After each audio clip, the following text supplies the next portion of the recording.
Hi, the topic for today is modern JavaScript.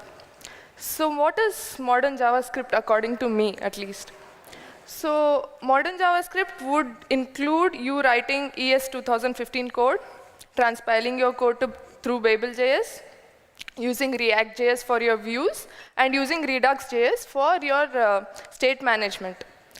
Now, all of this would be written in bundles of ES6 and imported as ES6 modules and bundled using Webpack. The agenda for today is to explain majorly the combination of using React with Redux in your web application. And this, as per my experience, it has led to applications which are robust, performant, maintainable, actually really maintainable for my team at least. My name is Pavitra. That's my Twitter handle. You can follow me. And I work in Flipkart.com. I work in the customer experience team of Flipkart.com.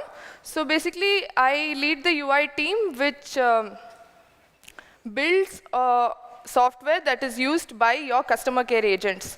So if you buy something on our e-commerce website, everything after the order will be handled by my team. So front-end practices. When I joined my team, I was the only UI developer. And there existed a huge Angular application. And this was the aggregator application that all our customer care agents used. So when a customer called us, this agent would open up our application, and he would search for the order number. He would search for any incidents associated with it. He would search for all the details on that application, and that's how it would proceed. So my main job was to maintain this AngularJS application, possibly improve it, and also contribute to the team through various other dashboards and consoles that were needed for all our microservices. So my exposure to front-end frameworks was through AngularJS.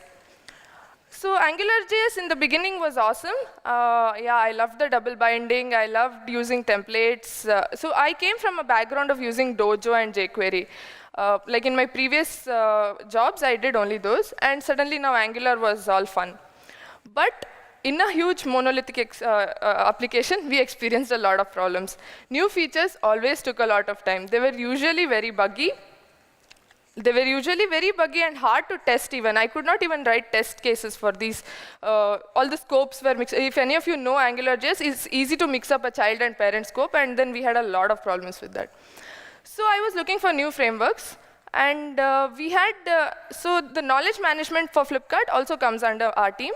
And we had to write an application. I had to write an application where people could, so if there is a new bulletin to be published to the company, they could add that bulletin in that application. So it basically needed a text editor and some kind of tagging and some filters and search and things like that.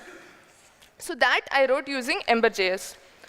Now, Ember.js, I found it to be extremely easy to use. It has a CLI, so all you have to do is download the CLI, and then you can start, say, Ember new, and it will create the whole project structure for you. And then all you have to do is go and write your code there, and your build is set up, and it'll watch your code every time you write, and so on.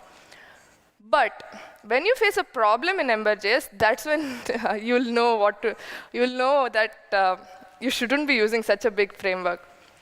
Because it was really hard. I had to go through forums. I had to go through all kinds of chat. I really went into a lot of chat platforms where all these Ember.js developers hung out. And I even attended meetups in my city.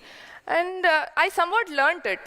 Because there were no other alternatives. There was Angular, there was Ember, there was Backbone. And Backbone was too simple. Then React became really famous. And other teams in my company were using React.js. And so React, they said it was good, and they used it with Webpack and all these terminologies that I didn't understand. So So we decided to try last October. We decided to start our, last October. So October is the season for our company during, for an e-commerce company. It is Diwali in India, and that is when the big sales happen. So for this sale, our team wanted to launch our own incident management system. So for this system, we needed a console and so forth, and we decided to use React. It was a pretty complex console. There were a lot of filters, and we had to push incidents from one agent to another. There were a lot of actors in that console. So okay, we went ahead with React, and at that point, if you are creating a large application using React, you will face complications, right? With deep nesting, with sibling relations, and so on. So we went ahead and used Flux. So at that time, I didn't have that good an understanding of Flux, and yeah, we created a lot of stores. I'll come to it, how Flux works and stuff. And this worked pretty okay. But then, like in the beginning of this year, I heard of Redux and decided to try it out. So Redux is extremely simpler than Flux. It does not have your event emitters. It does not have this multiple stores, things like that. And the use of reducers makes your application really simple to think about, at least to reason about. So here, right now, I'm going to explain what we are doing, how we are using React with Redux, and how Redux itself works. So let's start first with MVC. So MVC is an accepted architecture by all of us. So Angular will follow it, Ember.js will follow it. And so MVC will consist of your model, view, and controller. These are the three pieces which are mainly acting along with each other. So your model syncs your data into the view. Your controller will maybe send like application state into the view. The view will have events to the controller, and controller will send all the actions to the model, which it will sync with your backend service. But there is a small hidden exchange going on using double binding also. So yeah, Angular and Ember basically became famous using this one feature, right? That was their first selling point. On their front page, you would see that, oh yeah, you could double bind. You could write your name, and that would come up in another div automatically. But this, when it is one MVC, yeah, MVC, when you look at it, is simple, I think. But in Angular, we had things like where to write the code. Do you write it in the controller? Do you write it in the view? Do you write it in services? Do you do your Ajax call? Where do you do them? How do you interact with other directives? Do you broadcast your messages, or do you emit them to a specific directive, and so on?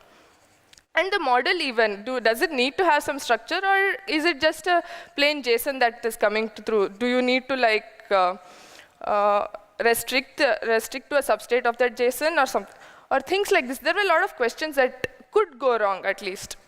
I mean, you could do it right, but yeah, there was a lot of room for error.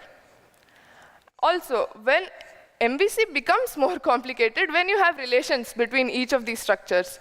So yeah, you could have multiple controllers. You could have one controller inheriting another controller.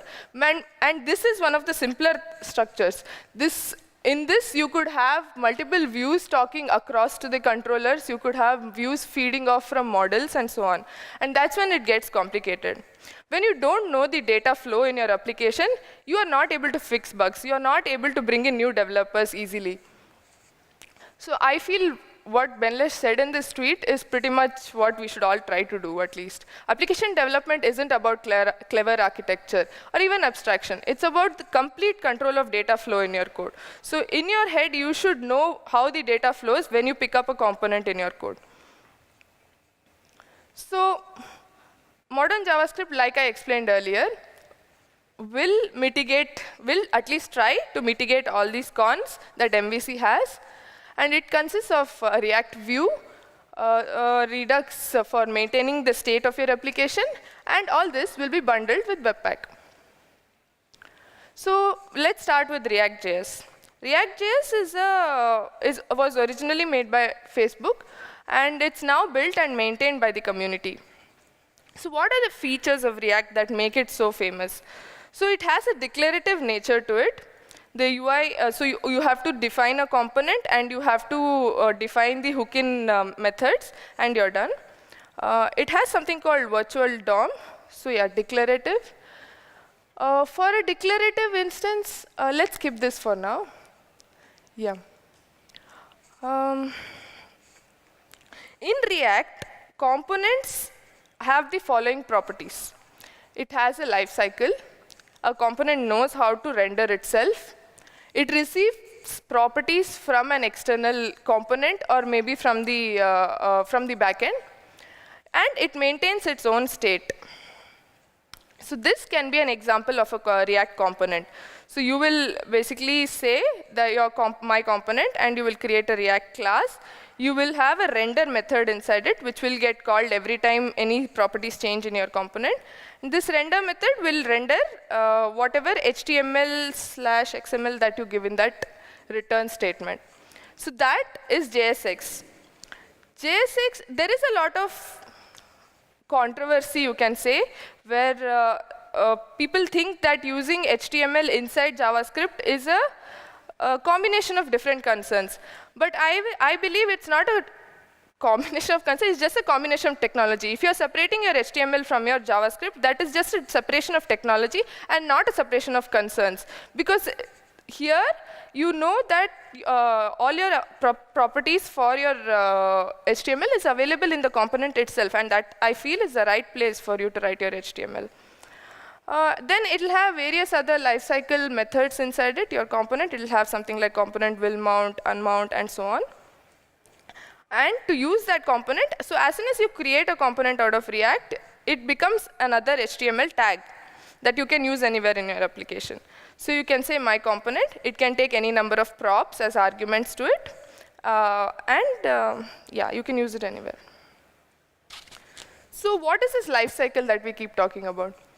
So a component, React will decide what the life cycle of a component has to be during various stages of your application. So when the component is initially rendered, these are the functions that will get called. So whatever code you write within these functions in your React component will get called. So you have your default props, get default props, and get initial state. So that will determine the initial state of the component. You can write all your initialization code in component will mount. Then it will call render, which is basically it will render the JSX. Next, you'll have that render is completed, so component did mount will get called.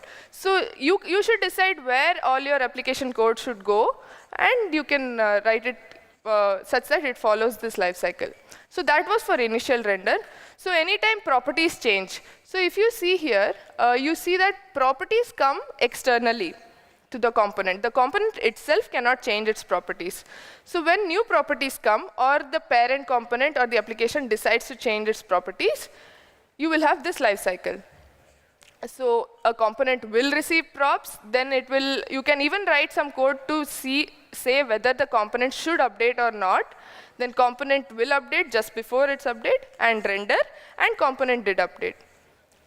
Similarly, when the state changes, now the state belongs to the component itself. It is the internal state of the component. So you can have all your intermediate variables as state. So every time the state changes, again, it will ask you whether it wants to update. It will call that method, should component update. If it returns true, then it will go ahead. Component will update and render, and then component did update. The last stage of a component is to unmount. And this is where you will write all your teardown code. So we saw that in the lifecycle of React, it renders a lot of times. Anything changes anywhere, it renders. So that means your application is getting newly rendered every time you change properties or state. So how is this possible? And how is this possible with good performance? So virtual DOM is the answer to that. So React basically has a copy of the DOM of your application. This copy, it actually keeps two copies. So it keeps the whole tree with itself. Every time there is any change, the render method will actually create a new virtual DOM for it, and then it will diff between these two virtual DOMs. It'll just see what are the changes that happened in the DOM, and then it'll apply only those changes to the DOM instead of re-rendering the whole DOM. So virtual DOM basically acts as a middleman who decides what should go into the actual DOM. So since DOM manipulation is expensive, this saves a lot of work for your browser. Yeah. The last advantage that React offers is the data down approach. So what is data down approach is not to have double binding. So anytime you have any events happening from your view, the data will not automatically get synced to some variable in the backend. Instead, you will generate an event, a new event, and you will change the state, and the whole view will get re-rendered again. So in this example, I have a user component which has a render function. So the render function basically renders two other components, which are user picture and user tag. Both of them take a URL and some details from the properties that are passed to the user component. Now, below it, I have an implementation of the user picture component. So all it does is it picks up the URL, puts it in the source. So now the problem, so if you see this at scale, you see that the user component does not even need to know that the URL, about the URL. It does not use it. It just passes it on to a child component. This happens in a lot of cases, that in a hierarchy of components, we have a top-level component which basically has all the data, and it calls children components into which it segregates its data into multiple variables and passes it to these children components. So this is not the ideal case for us. This is where things start to get complicated, right? So how do we scale with React? That's when you need some kind of a state management system, and that comes with Flux. So how many of you have used Flux here? OK, yeah. So and Redux, anybody has used Redux? Oh, cool. So the major philosophy of Flux, so even before I get into the diagram, you can see where the arrows are. So the arrows basically, the arrows basically are all one way. So you have any kind of action, either coming from the view or either coming by itself.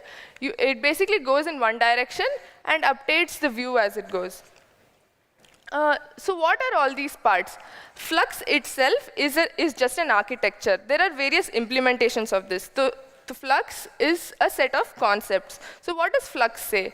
Flux says that there has to be an action for any change in your system. So if this is your whole application, for any change within the system, there will be an action either from the view or either from any other source. This action will be passed into a dispatcher whose sole job is to find the correct store for the action and pass over that action to the store. So what does action consist of? Action consists of an action type and any of the data that has to change within the action. So it passes this data. It passes this data to the store. The store basically contains all the state of your component, and that changes. As soon as that changes, your view will re-render and so on. If the view has any actions to emit, it will go back to the action dispatcher and so on. So what are the problems with this Flux implementation? So how does this map to our React component? So we have a component like this. How would Flux match to this? Ideally, we would have a store for every component that we have, or at least for every parent component. So how good is this? There are some cons, though. So as soon as you have the states stored somewhere else, again, composing these states to make sense of them becomes hard. Now, and in this state, the dispatcher is given by any library, Flux library, but in the store, we will have to implement an event emitter, and the event emitter has to be listened to by the view, and this is all done by the developer manually. So at least when I did this, I found it to be harder. So how can we mitigate these cons? My solution is Redux.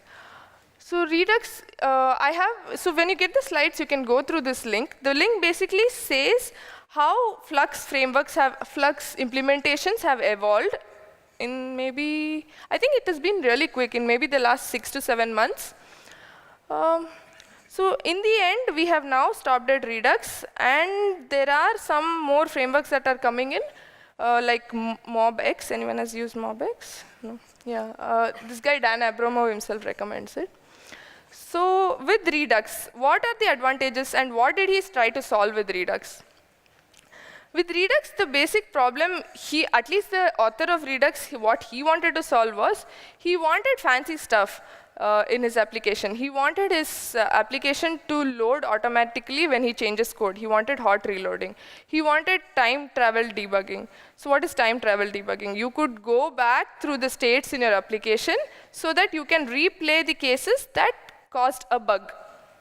He wanted these things, and he could not develop these tools over Flux frameworks. So he changed his framework so that he could develop these tools over them. But these changes were very beneficial, and they made JavaScript with React a little more functional, according to me. So what are the changes in Redux? The changes basically included things like there was no event emitter, there were the store would not event any messages, and would not emit any messages. There would be a single state container. There would be only one state for your whole application. And this state that exists and this state when you manipulate, it would be immutable. So every time an action comes within your application, you would create a new state. At least it is recommended that way. So I feel, so this animation I copied from a Twitter status of somebody I follow. And I feel this is a very good explanation of how Redux works. So the moving parts here majorly are the action creators, the store, which is provided by Redux, the reducers, and the state itself. Your view layer, I am using React here, and you can use anything else also. Let's look at each of the parts individually. So first, the state of the application. So if you remember, I said that you have a single state for the whole application. This, and your reducers will go change only this state. So this is an example of a state. So if I'm having an application which has orders and incidents and a selected order, so all of them would be just a JavaScript object within the state. What is a reducer? A reducer, he basically derived the term reducer out of the reduce JavaScript function. And the main thing that he wanted to convey, at least I feel, that a reducer will always return a new object. So let's see, reducer is just a function which takes a state, an action, and returns a new state. So for example, in this counter reducer, so this counter takes a state, which can be a number, say 0, and it takes an action, which can be something like, say, increment, and it returns, it does, in the dotted area, it basically does the action, does this action of incrementing the state, and it returns back the new state. So what are the advantages of having this immutable state? The immutable state means that we can now have another parent object which holds the whole history of the state. So this is how he wanted to do, this is the basis of time travel debugging actually. So what he does is, if you keep a whole of the application state, you can keep each of the past states as a couplet of state, the old state and an action. So for every action, you can keep a state, and you can have a current state, and you can have future state. So when you want to navigate between each of these states, all you have to do is apply the same action over the state that applies, state that is provided there, and you will have the current state of your application, right? So that's a reducer. So we have been talking about state and action. State is just an object, and now what is an action?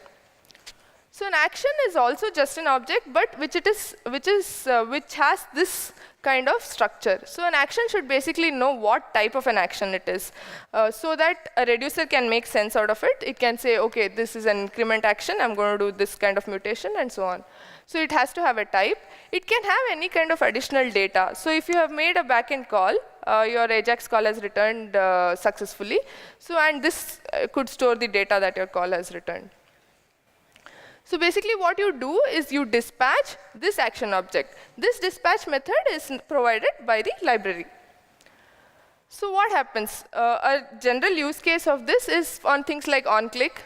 So if you have an on-click event from the view, you basically create a click action, an action object, and you dispatch that action to the next stage.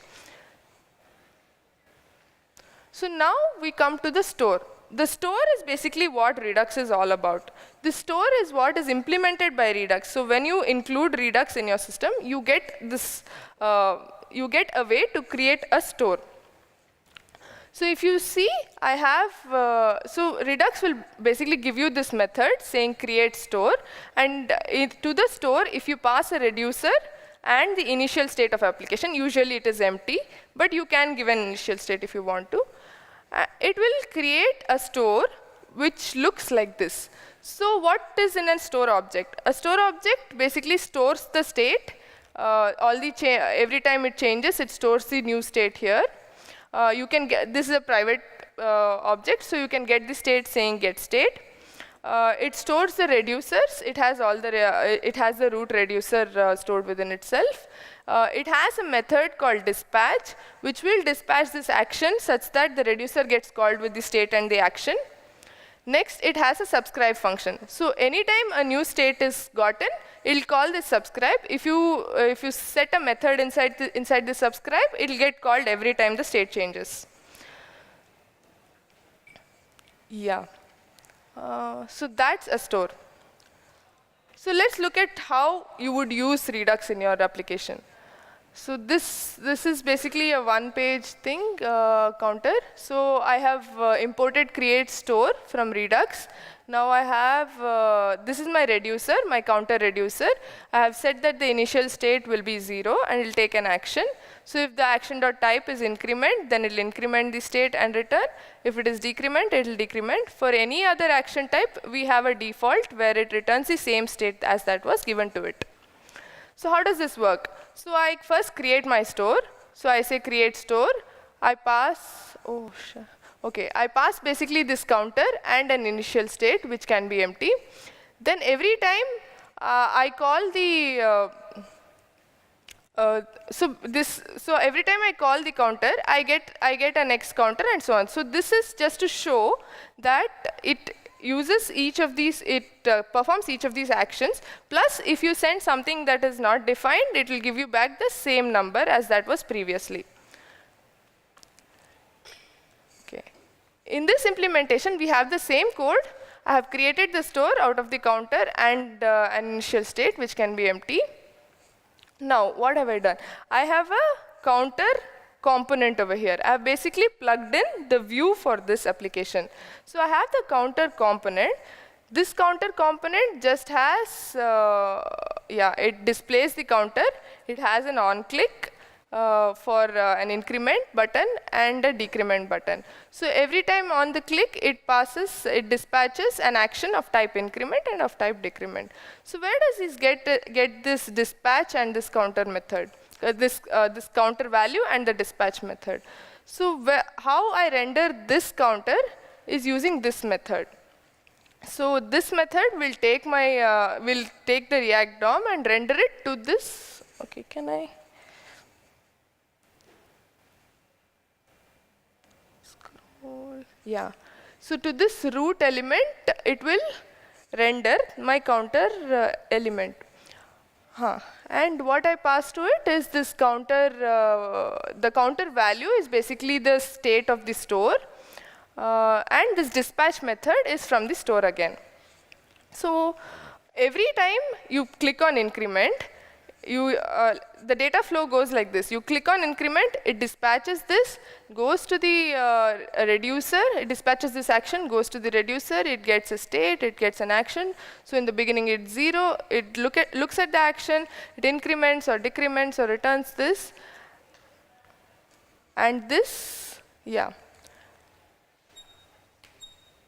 So every time this changes, store.subscribe is called, and store.subscribe calls the render method again, and it passes the change state to it and the change dispatch to it.